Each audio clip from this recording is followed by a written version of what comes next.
हाँ, सभी को नमस्कार। जैसा कि हमने पहले बताया था कि आज स्पोर्ट ट्रेनिंग के बेसिक सवालों को लेकर बात आपसे करनी है। तो स्पोर्ट ट्रेनिंग के ऐसे सवाल जो सीधे-सीधे आपसे परीक्षा में पूछे जाते हैं।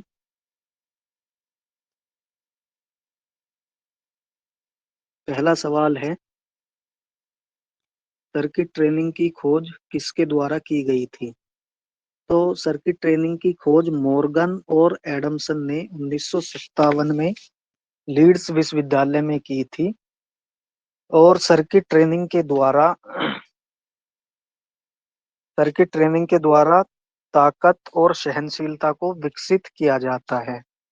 मीन्स स्ट्रेंथ एंड्योरेंस को विकसित करने की सर्वश्रेष्ठ पद्धति सर्किट ट्रेनिंग होती है। अब इसी तरह के बहुत सारे सवाल पेपर में आपको देखने को मिलते हैं। वो सभी एक साथ इस वीडियो में आपको मिलने वाले हैं।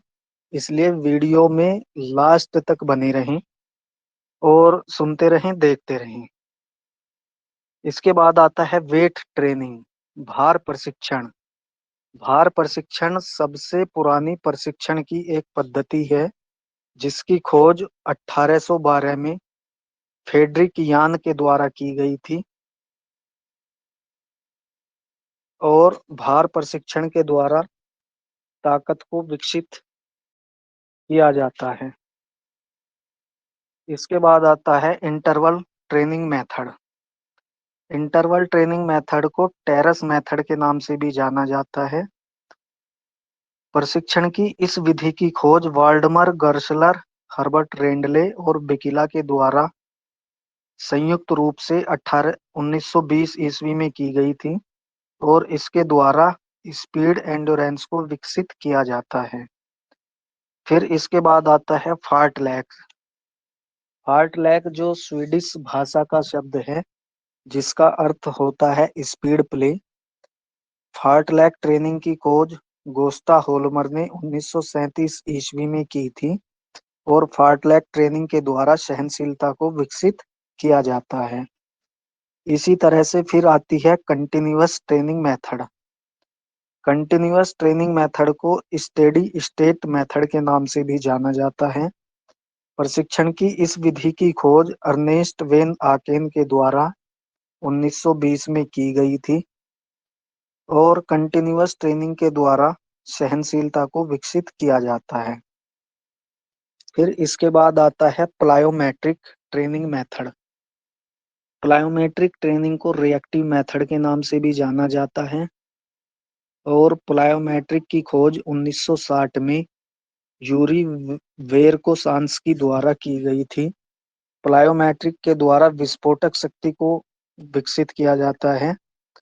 इस विधि में विस्फोटक शक्ति के साथ साथ अधिकतम शक्ति को भी विकसित किया जाता है।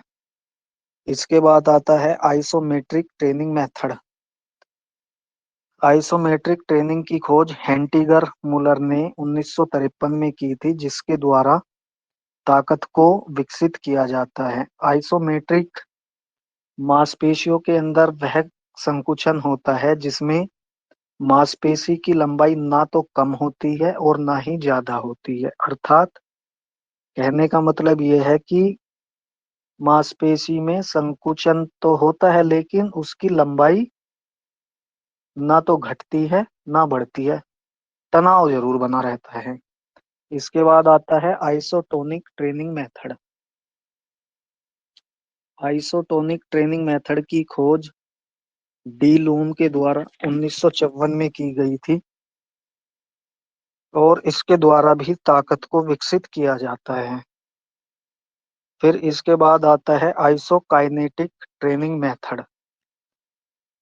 आइसोकाइनेटिक ट्रेनिंग मेथड की खोज जे जे पेरिन के द्वारा 1968 में की गई थी जिसके द्वारा ताकत को विकसित किया जाता है। फिर आता है पीरियोडाइजेशन। पीरियोडाइजेशन स्पोर्ट ट्रेनिंग के अंतर्गत एक प्रक्रिया होती है जिसके द्वारा खिलाड़ी के श्रेष्ठ प्रदर्शन को खिलाड़ी के कंपटीशन के दौरान ही सेट करने का प्रयास किया जाता है।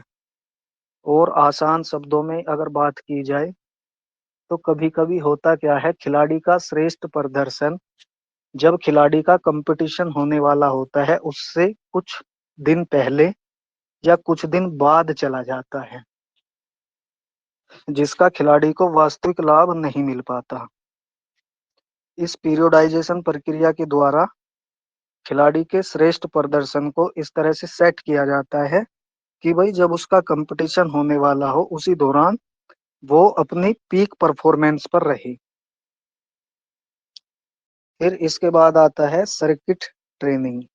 सर्किट ट्रेनिंग, जैसा कि सवाल भी सर्किट ट्रेनिंग का ही था, तो मॉर्गन और एडमसन के द्वारा 1957 में इस विधि को इजाद किया गया था।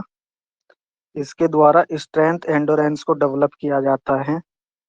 फिर आता है प्रेशर ट्रेनिंग।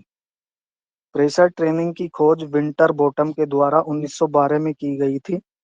इसके द्वारा ताकत को विकसित किया जाता है।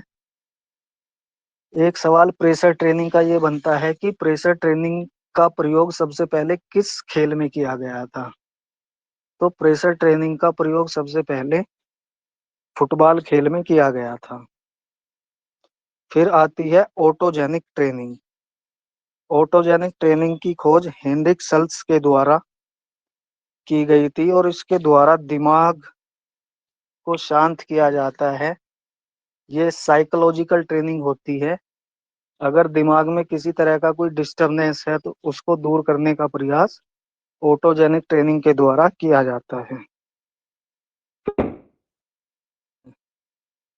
टेम्पो ट्रेनिंग की खोज जैक डेनियल के द्वारा की गई थी और इसके द्वारा सहनशीलता को विकसित। फिर आता है आर्थर लिडियार्ड ट्रेनिंग। इस विधि की खोज आर्थर लिडियार्ड के द्वारा ही की गई थी और आर्थर लिडियार्ड ट्रेनिंग के द्वारा सहनशीलता को विकसित किया जाता है। फिर आता है पिरामिड ट्रेनिंग। पिरामिड ट्रेनिंग की खोज रशियन के खेल विशेषज्ञ द्वारा की गई थी और इसके द्वारा ताकत को विकसित किया जाता है। फिर आता है रेजिस्टेंस ट्रेनिंग। रेजिस्टेंस ट्रेनिंग की खोज एडोल्फ किक के द्वारा की गई थी और इसके द्वारा ताकत को विकसित किया जाता है। तो ये थे स्पोर्ट ट्रेनिंग के वो बेसिक सवाल जो हर पेपर में आपको देखने को मिलते हैं। आप को अगर ये वीडियो अच्छी लगी है तो वीडियो को लाइक करें, चैनल को सब्सक्राइब करें और वीडियो को अपने फ्रेंड सर्किल में शेयर भी करें ताकि ज़रूरतमंदों तक ये वीडियो पहुंच सके। Thank you very much. फिर मिलेंगे किसी नए टॉपिक के साथ।